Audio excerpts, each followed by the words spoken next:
Alright, another update on the MR2 project. Some parts came in and we've made a little bit of progress on things. And I'll do a bit more of a walk around of the car. So we have the motor that's hanging in the bay, and I've got 3 motor mounts finished up at this point in time. Well, mostly finished up. So the driver's side mount here, I'm just going to do a brace that kind of goes across the top. And then a couple threaded bodies on there if I want to use brackets. They can come off that to hold reservoirs or, I don't know, pretty much whatever I'd like.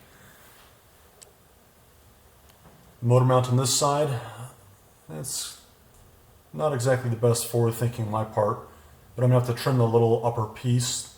It's more of a, making sure it's not a sharp edge on the top, but as you can see, if the engine rocks, it will clash into it, so I'll have to fix that. And then the motor mount in the back is finished, and then all that's left is the front. So other items, air conditioning is something that I'm going to try to keep and retain on the car. So that is the factory air conditioning pump that came off the 4AGE engine. It's actually charged with R12, so not something I want to drain, and that's why it's kind of just hanging in the bay at this point in time. Other updates here, we've got the engine. So a few parts came in on this. So namely, the drive-by-wire throttle body is now installed. I was able to get a bracket made, so I designed this, made a couple prototypes, and then sent off. The design worked on Machine Shop online, and it actually turned out pretty decent, all things considered. So this is a Bosch throttle body, the same style that I believe is used on a lot of Porsches. So the bore matches the factory, and the overall distance between the front and the back here match this stock. So I don't want to call it plug and play, but it should be fairly close. And I may have to rotate this around for clearances, but I'll worry about that when the time is needed. And then other updates include the ceramic coated turbo manifold. So this just came back recently. I didn't realize the manifold's warped quite a bit.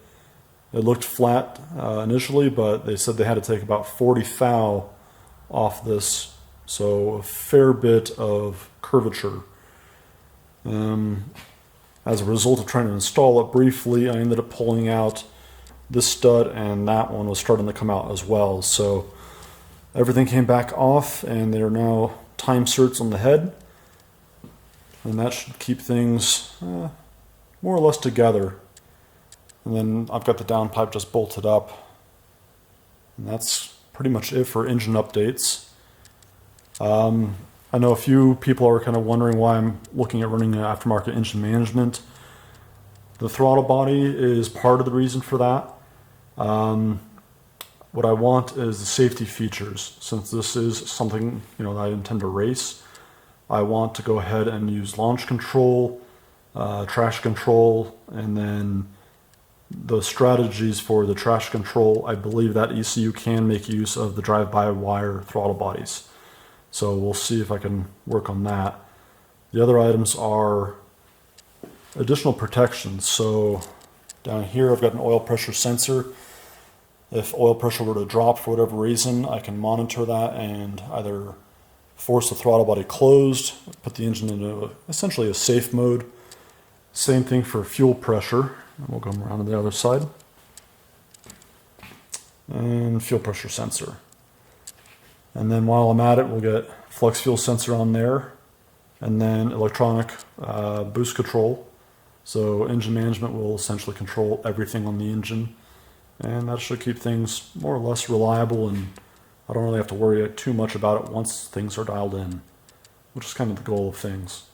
It allows me to focus maybe on driving or track or anything else for that matter. So that's it for engine updates.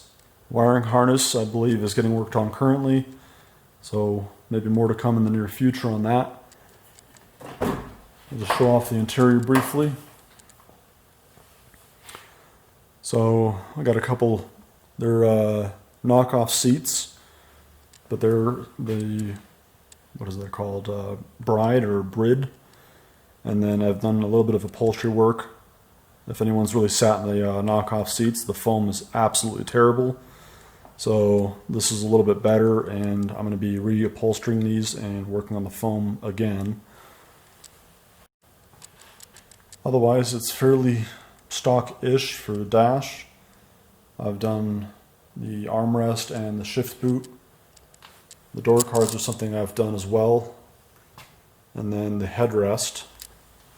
And it's not perfect, but it was kind of fun to do. So a little bit of plaid, just messing around basically, but I like it. It livens it up in here and makes it kind of a fun place to be. And that's pretty much it for updates on the MR2 project. Oh, actually, I do have one more update. So since I do have an open differential, I've made mention I wanted a limited slip. I actually found one, and it came in the other day. So I've got a COS 1.5 way limited slip differential, which will get installed in the transmission in maybe the near future. We'll see. It's not really needed until things are actually ready to run.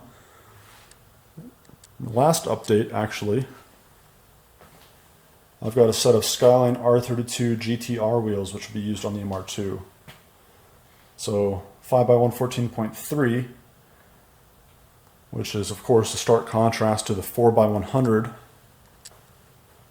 but I will be using 2nd gen MR2 hubs, and yeah, this will essentially be there and ready when I'm ready to finish up that conversion.